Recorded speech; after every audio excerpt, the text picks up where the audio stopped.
Hello and what is up YouTube? My name is G3Iron and we are taking a look and discussing at Minecraft Dungeons. This came out this week and I streamed it for a couple of hours and made my way through most of the campaign that is available presently. There are 2 additional DLCs that are going to be coming out for this game at some point. There's no release date yet, at least not that we've seen as of the recording of this video.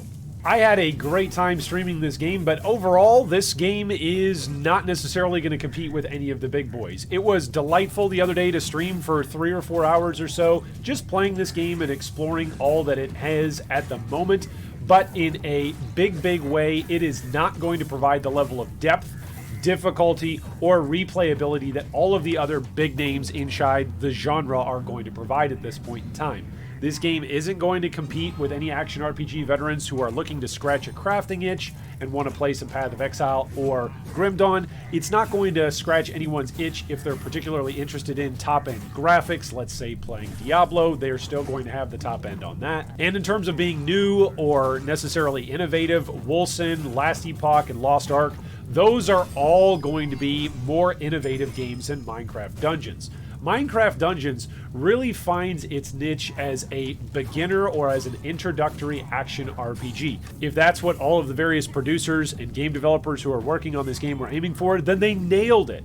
This game is going to be looked at in the action RPG world as a massive failure if it's compared to, let's say, Diablo or Path of Exile. However, if it's looked at as a game to get kids of people who enjoy Path of Exile and Diablo, or nieces and nephews, or grandkids who maybe they've seen their uncle or their father or their mother or their grandparent playing a game like Diablo, like Torchlight, like Grim Dawn, like Path of Exile, and saying, hey, I'd like to play that game too. A lot of people have said to me over the years, hey, Iron, are you ever going to play Path of Exile with your kids? For me and for my kids, we do play Path of Exile. We play it together. It's got some very dark tones to it, and so it gives us an opportunity as a family to chat about some of those things. But if you're looking for an action RPG where you can toss the controller over to a niece, a nephew, buy it for a birthday gift, or if you're looking to play alongside with your kids with co-op local multiplayer, then this is going to be the game for you. You can hook up multiple different controllers and play alongside your kids. I know for us in our household, I've got an 8-year-old, a 5-year-old, and a 2-year-old. My 8-year-old can read, but my 5-year-old can't. So one way that we're playing at the moment is the 8-year-old is reading all of the different tooltips and various attributes and various items that we're finding for my 5-year-old. Conversely, when I'm just playing with my 5-year-old, I'll be the one helping him and doing the reading as well. The game is very forgiving. You get 3 deaths every single instance, and speaking of instances, it is an instance-based game. This is not a true MMORPG. It's not aiming for that. This is a local multiplayer experience or an online multiplayer experience where you and a couple of friends or a couple of your kids' friends can get together and all play an action RPG set in the Minecraft universe. Now, one bit of confusion that was around the other day on the stream was exactly how much of this particular universe is Minecraft or how much of Minecraft is going to be ported into this universe. You're not building anything. If you like to build farms in Minecraft, if you like to delve and dive and dig in the dirt in Minecraft, this game is not going to be for you. This is a classic action RPG, going through a dungeon, killing monsters, collecting loot, beating bosses, upgrading your loot, and then rinsing and repeating the process. Now, that's very fun for a lot of us. It's very fun for a lot of our kids, but maybe if you're looking for a more traditional Minecraft experience where you're building blocks together and collecting different survival needs and crafting potions and crafting recipes, then this isn't the game for you.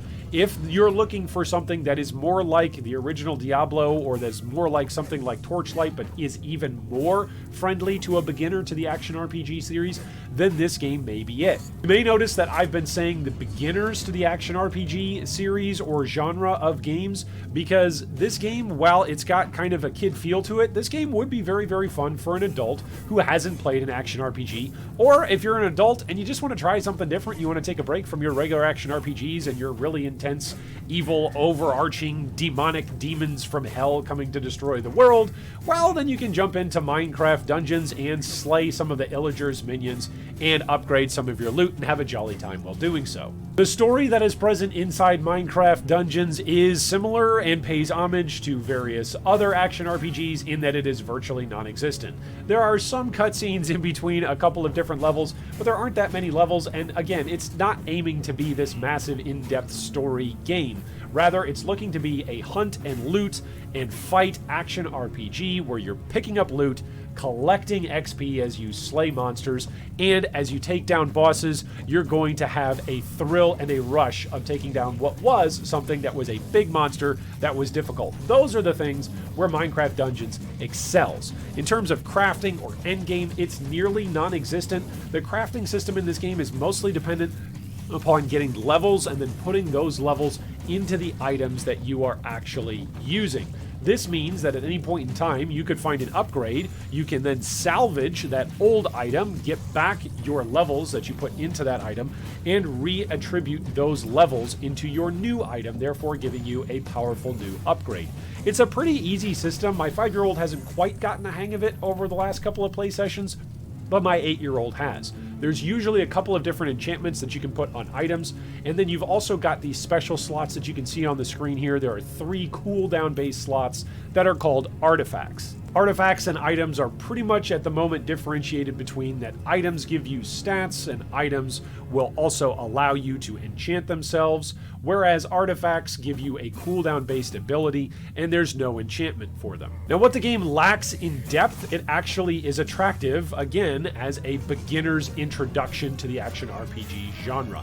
Maybe you and your girlfriend, boyfriend, or husband or wife have never played an action RPG with you. Maybe you could never get them into something as in-depth as Diablo or Path of Exile, Grim Dawn, or even the Torchlight series. This would be a great opportunity for you and for a significant other or for a friend to get into the action RPG, to mess around in a familiar-ish sort of universe. I mean, who doesn't know about Minecraft? Hey, it's 2020. Have you guys heard about Minecraft? It's like this Lego simulator that you can basically play whatever it is that you want to play, and it's moddable. Anyway, for those of you who have heard of Minecraft, it's Minecraft as an action RPG, and it does a really good job of performance and stability. There were a couple of times where I had maybe dropped a server or I had to reboot the game, but for the most part, it was just an overall great experience, except for the purchasing of the game. At one point during the stream, I did have to rant that it was pretty difficult to purchase this game, and I've got to say, Microsoft does itself no favors for a bunch of people taking money and trying to hand it to them.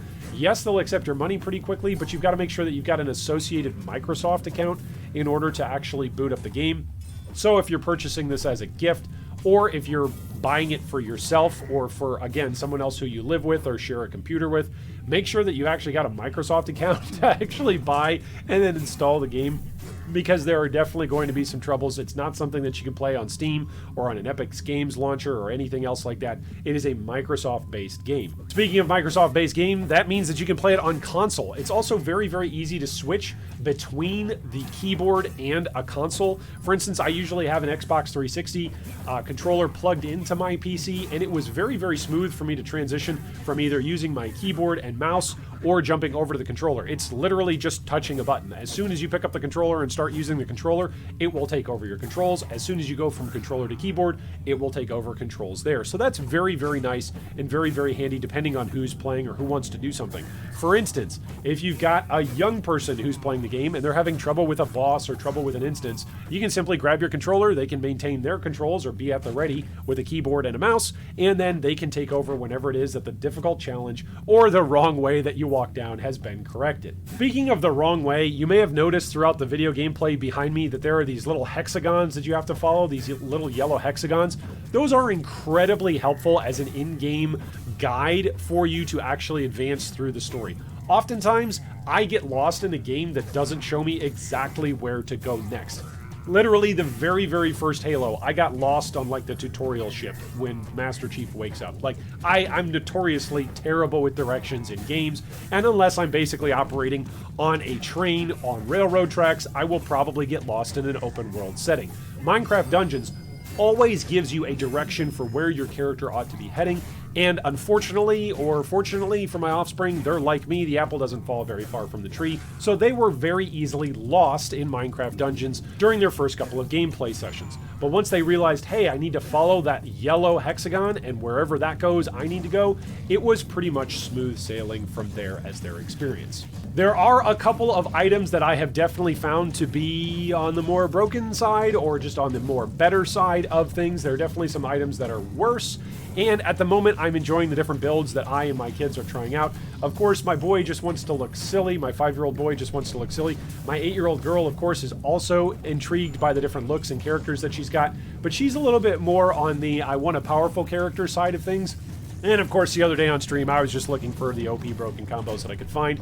And let me just say, crossbows with accelerate are really good. And then snowball is really good for taking out large packs of monsters, which large packs of monsters are definitely something you're going to encounter as you are on your way to fight the Illager.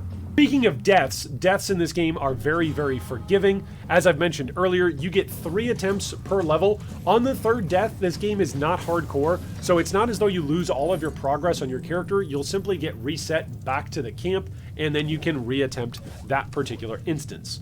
Each instance has got multiple different difficulty settings, so let's say, for instance, that you've beaten the entirety of the game, but you still want to go back and mess around, or you and some friends want to go back and mess around. You can always jump to different difficulty settings and re-experience the same game content that is available to you there. Well, thanks so much for watching today and joining us for our discussion about Minecraft Dungeons. Hopefully, if this is a game that you are trying or you've purchased and you're enjoying, you'll leave us a comment down below and let us know what you're enjoying so far mostly about Minecraft Dungeons. And if you haven't enjoyed Minecraft Dungeons, maybe if it hasn't lived up to your expectations, let us know why down below in the comments. Thanks so much for watching once again today, and I'm going to go play some more Minecraft Dungeons with my kiddos. Thanks for watching that video. If you'd like more information on any of our discussion points today, you can see them down below in the video description. If you'd also like to join our Discord or support our Patreon, you can do so with the links down below. Thanks again, and big shout out to all of our Patreon supporters.